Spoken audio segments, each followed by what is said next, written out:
پاکستان کی بین الاقوامی حیثیت میں آنے والی تبدیلیاں ایک اہم موڑ پر پہنچ چکی ہیں۔ ایک ایسا ملک جو کبھی بیرونی امداد پر انحصار کرتا تھا، آج خطے میں ایک محافظ اور ضامن کے طور پر ابھر رہا ہے۔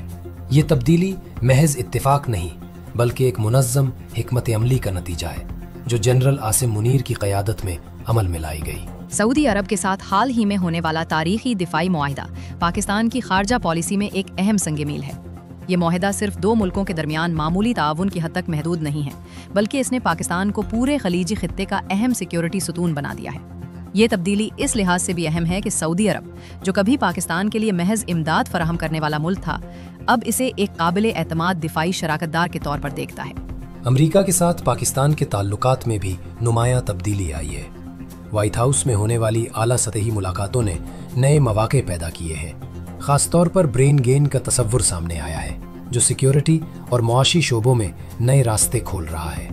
امریکہ پاکستان کو صرف امداد لینے والے ملک کے طور پر نہیں دیکھتا بلکہ اسے علاقائی استحکام کے لیے ایک اہم شراکت دار تسلیم کرتا ہے۔ چین کے ساتھ سی پیک منصوبے میں پاکستان کا کردار بھی تبدیل ہوا ہے۔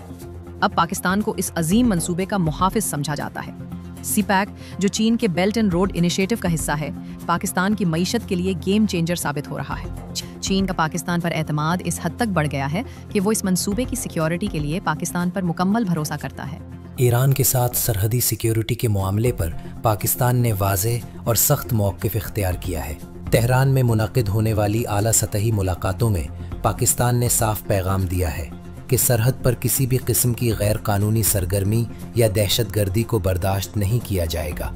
یہ موقف پاکستان کی نئی خارجہ پالیسی کی عکاسی کرتا ہے جو اپنی سرحدوں کی حفاظت کو انتہائی اہمیت دیتی ہے۔ ترکی اور آذربائیجان کے ساتھ فوجی اتحاد پاکستان کی علاقائی سیکیورٹی حکمت عملی کا ایک اہم ستون بن گیا ہے۔ یہ تینوں ممالک دفاعی اور سیکیورٹی کے شعبوں میں اپنے تعاون کو مسلسل مضبوط کر رہے ہیں۔ یہ اتحاد نہ صرف فوجی تعاون تک محدود ہے بلکہ اس میں تکنیکی اور تربیتی پہلو بھی شامل ہیں۔ متحدہ عرب امارات کے ساتھ کیے گئے کثیر ارب ڈالر کے معاہدوں نے پاکستان کو معاشی میدان میں ایک نئی پوزیشن عطا کی ہے۔ یہ معاہدے متعدد شعبوں میں سرمایہ کاری کا باعث بنیں گے۔ اس کے ساتھ ساتھ روزگار کے نئے مواقع بھی پیدا ہوں گے۔ یہ معاہدے پاکستان کی شناخت کو امداد لینے والے ملک سے بدل کر ایک ڈیل میکر کے طور پر قائم کر رہے ہیں۔ پاکستان کی یہ نئی پوزیشن اس کے کردار کو ایک نیا تناظر دیتی ہے۔ اب یہ صرف مسائل کا شکار ملک نہیں بلکہ حل کا حصہ بننے والا ملک ہے۔